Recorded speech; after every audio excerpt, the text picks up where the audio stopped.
കൂട്ടുകാരെ, ഇത് എൻ്റെ ഒരു മണി പ്ലാന്റാണ്. ഇത് ഞാൻ ഒരു മണി പ്ലാന്റ് പിന്നെ പടത്തി ഉണ്ടാക്കിയിട്ട് മോഡലാക്കാൻ വേണ്ടിയിട്ട് ഇങ്ങനെ പടത്തിക്കൊണ്ടിരിക്കുകയാണ്.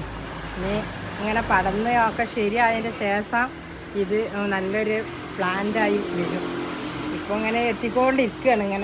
ഇങ്ങനെ റൗണ്ടാക്കാൻ വേണ്ടിയിട്ട് ഒരു പൈപ്പിലൂടെ ഞാനിങ്ങനെ പടത്തിക്കൊണ്ടിരിക്കുകയാണ്. പിന്നെ അതിന് നല്ലൊരു ചെടിയും കൂടിയാണ് മണി പ്ലാന്റ്. എല്ലാ വീട്ടിലും ഇപ്പോൾ വരുന്നൊരു ചെടിയും കൂടിയാണ് മണി പ്ലാന്റ് എന്ന് പറഞ്ഞാൽ.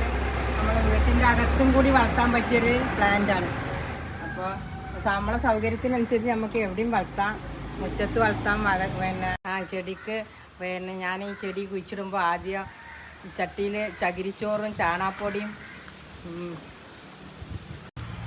വളം വലിയ ചട്ടി, ഞാൻ ഈ ചട്ടിയിൽ ചെടി നടുമ്പോൾ ചാണാപ്പൊടിയും മണ്ണും ചകിരിച്ചോറും ചേർത്ത് കണ്ട് മിക്സ് ചെയ്ത് കണ്ടാണ് പ്ലാന്റ് നടുക. നട്ടതിൻ്റെ ശേഷം പിന്നെ കുറച്ച് ഒരു 6 മാസം കൂടുമ്പോൾ പ്ലാന്റിന് വലിയ ചട്ടി അല്ലെങ്കിൽ മണ്ണ് മാറ്റി കൊടുക്കണം.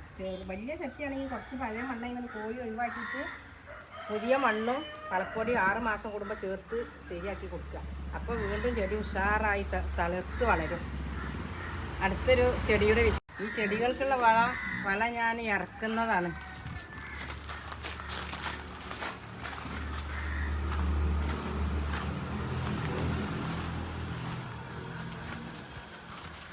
ചാണപ്പൊടി, ആട്ടുംകാട്ടം, ചകിരിച്ചോറ്,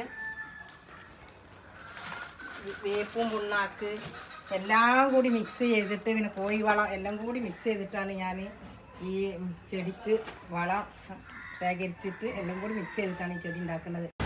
അടുത്തൊരു വീഡിയോയുമായി ചെടിയുടെ വിശേഷങ്ങളുമായി വീണ്ടും കണ്ടുമുട്ടാം. ബൈ.